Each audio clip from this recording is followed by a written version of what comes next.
3 owners, 3 states, same Honda engine, everyone crossed 1,000,000 miles. You've heard Hondas run forever 1,000 times, but nobody's actually checked which engines earned that reputation and which ones are just riding it. We checked for you. 5 Honda engines, 5 verified owners, all confirmed past 1,000,000 miles, ranked lowest to highest. First up, the engine nobody expected to survive its own warning light.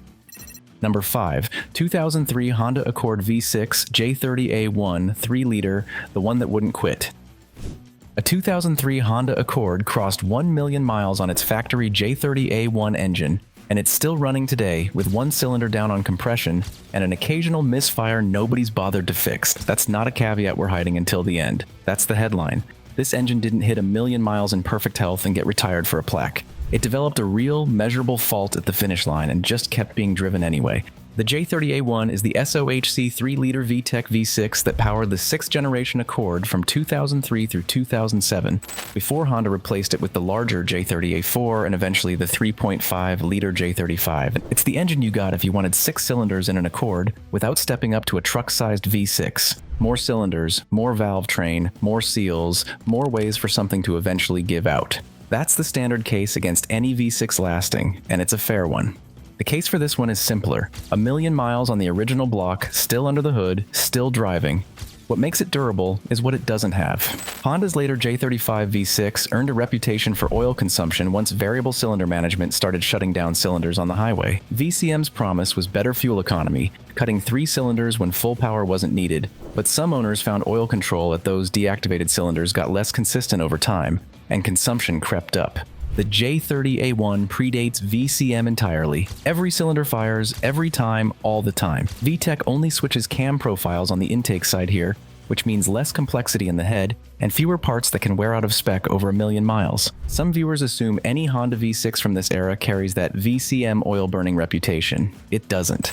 That problem starts with the 2005 and later J35, not the J30, and lumping them together has talked plenty of shoppers out of a perfectly solid used Accord V6.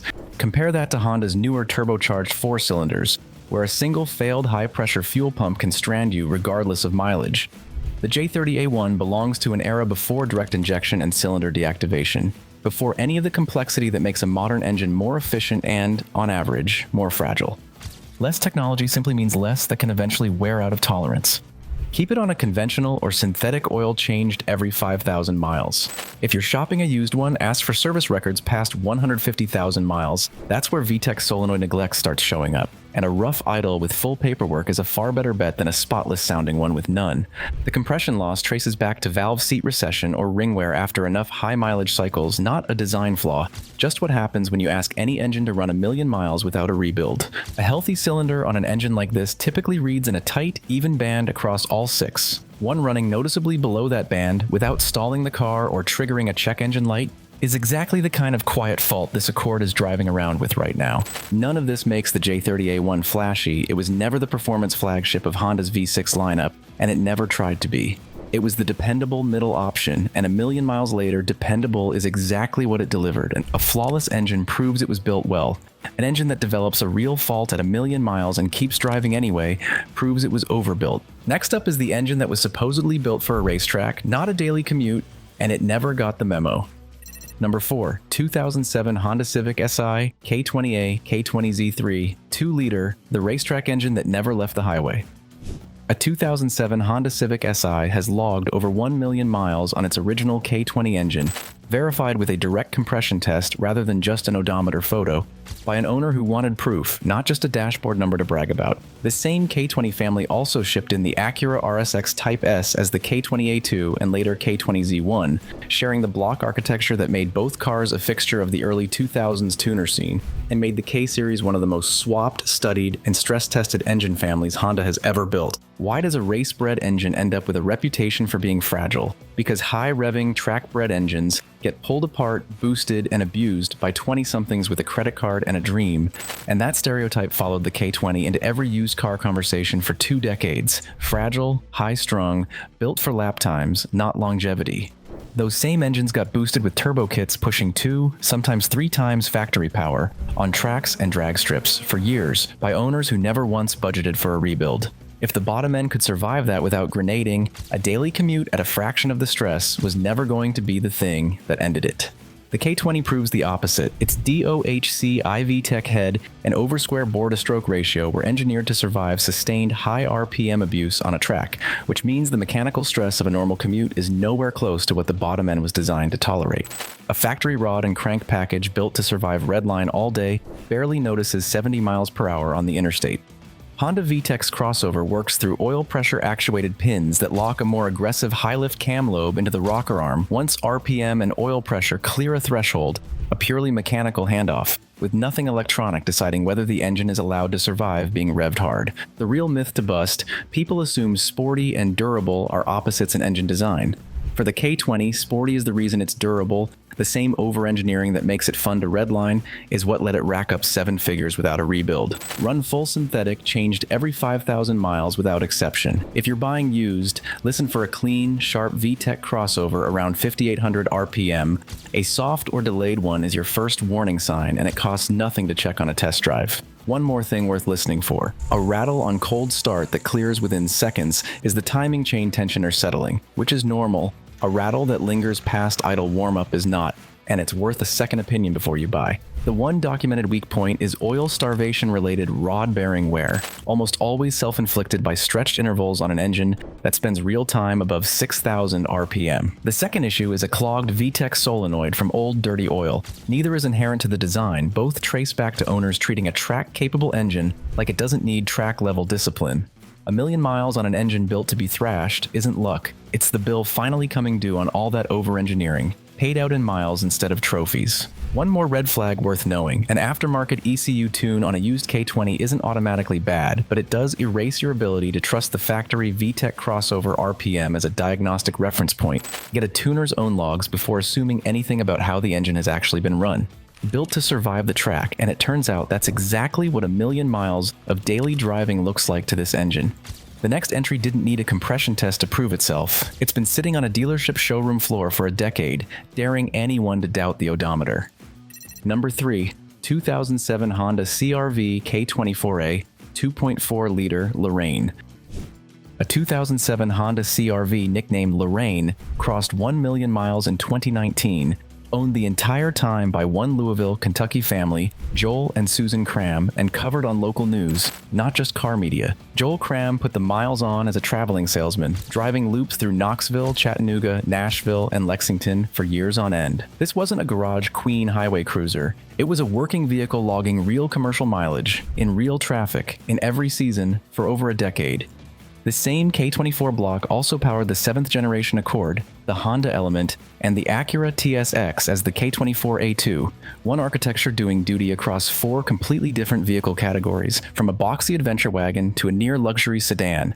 Commercial mileage vehicles carry a built-in assumption: drive something that hard, that consistently, and something eventually gives. Fleet vehicles and daily grinders are supposed to be the ones that die young. Lorraine spent over a decade proving that wrong, one sales route at a time. The engineering case for the K24 starts with what Honda didn't cut corners on: an iron-sleeved aluminum block with generous bearing surfaces, dual balance shafts that reduce the vibration-driven wear most 4-cylinders accumulate over time, and, critically, a timing chain instead of a belt. The balance shafts spin at twice crank speed in opposite directions specifically to cancel out the secondary vibration inherent to any inline 4, vibration that, left unchecked, works bearings and mounts loose over hundreds of thousands of miles. Most owners never think about it because the whole point of a balance shaft is that you never feel it working, and the timing chain removes the most common way owners accidentally kill a Honda 4-cylinder: forgetting a belt interval. For a vehicle covering this much commercial highway mileage, that's the difference between a car that survives years of a neglectful ownership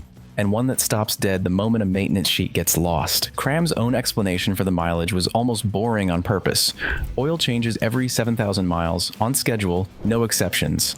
There's nothing cinematic about how Lorraine got here, no garage restoration, no dramatic rescue from a junkyard, just the same routine appointment, city after city, for over a decade, until the odometer read 7 digits instead of 6. If you're shopping a used K24, That oil interval number is the one to ask about. Consistent 7,000 to 8,000 mile records separate the ones still running strong from the ones nursing sludge-related wear. It's also worth checking the automatic transmission fluid alongside the engine. Dark, burnt-smelling fluid on an otherwise healthy engine usually means a car that got engine oil changes and nothing else. There's no dramatic weak point to report here, which is itself notable for a list built on documented flaws. The closest thing is exhaust manifold cracking on high-mileage units, a noise concern, not something that strands you. The same K24 architecture that carried Lorraine through a decade of sales routes also powered the Honda Element, marketed at outdoor, adventure-minded owners who'd put it through mud, gravel, and worse. Two completely different lifestyles, one engine that didn't care which one it got. No rebuild, no replaced timing components, no asterisk.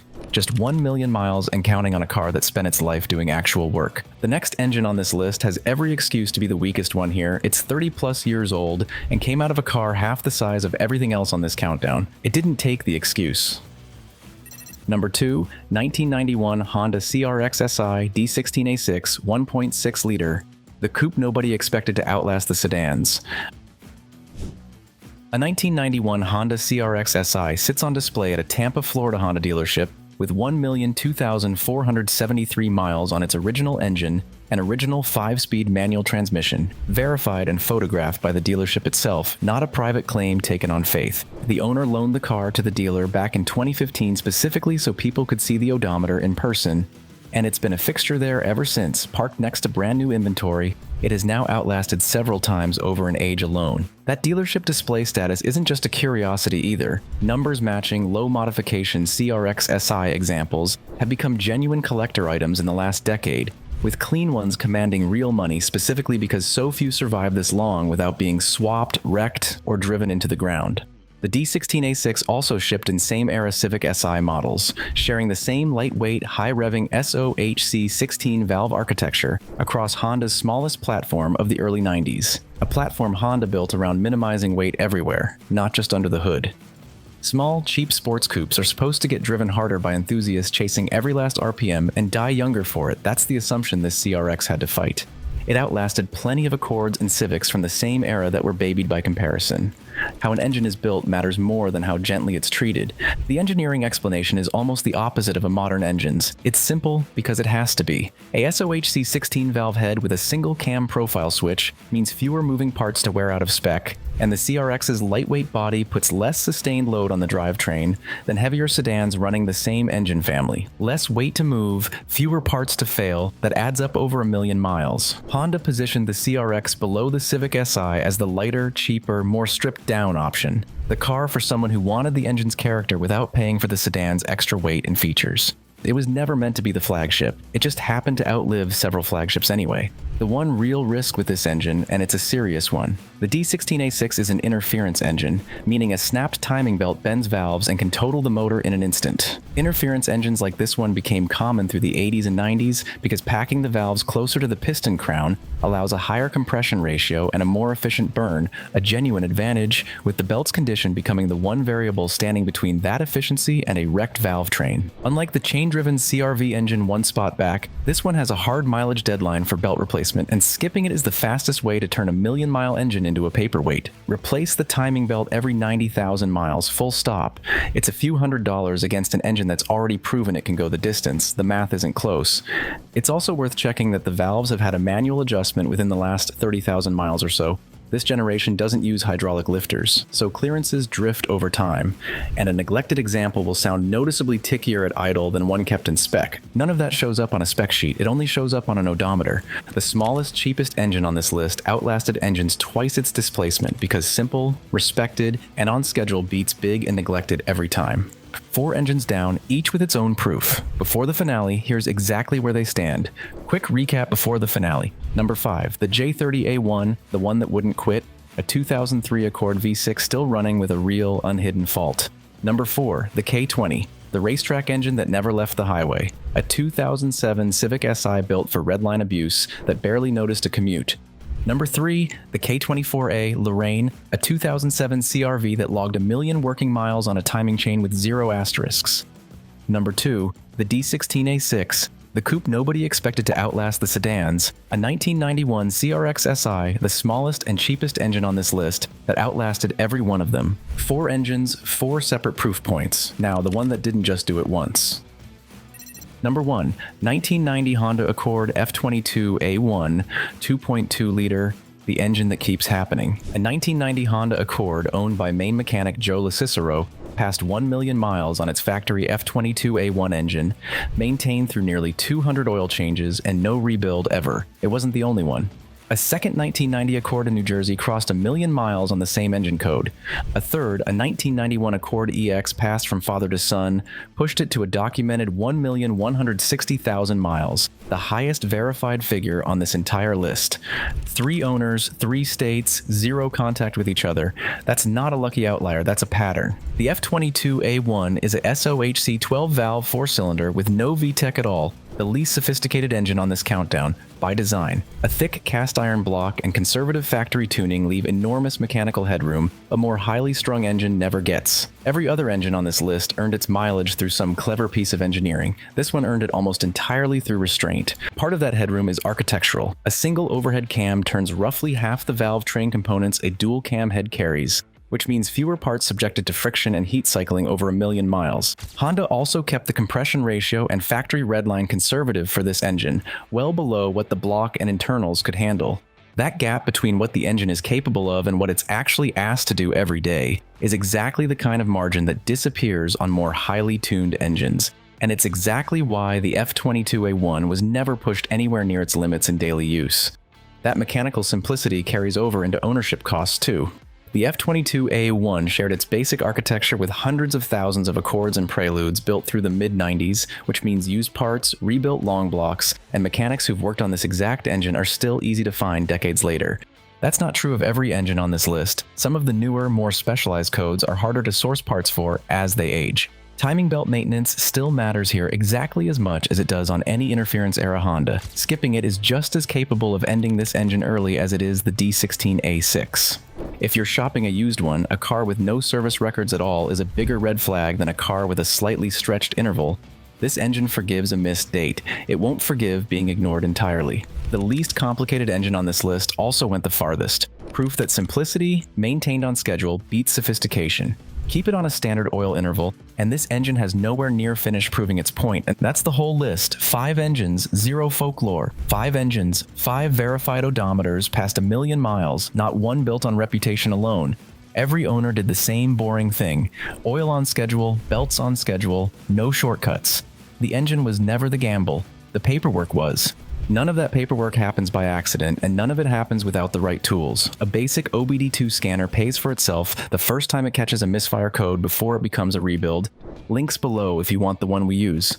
A full synthetic oil rated for your specific engine matters too, not whatever's cheapest that week. The CRV and CRX on this list both ran on strict, unglamorous intervals, and that starts with an oil that actually holds up between changes. If you want a written service history instead of a foggy memory of when the timing belt went in, a maintenance log, digital or paper, closes the exact gap that turned 3 separate Accords into 3 separate million-mile stories. None of it is exciting. That's the point. Check the description for what we'd actually put in our own garage. If you own one of these, you already know. If you don't, you know exactly what to look for and what it costs to get there. Which one surprised you most? Drop it in the comments and subscribe for the next verified countdown. This is Tom from Seats and Wheels. Thanks for watching.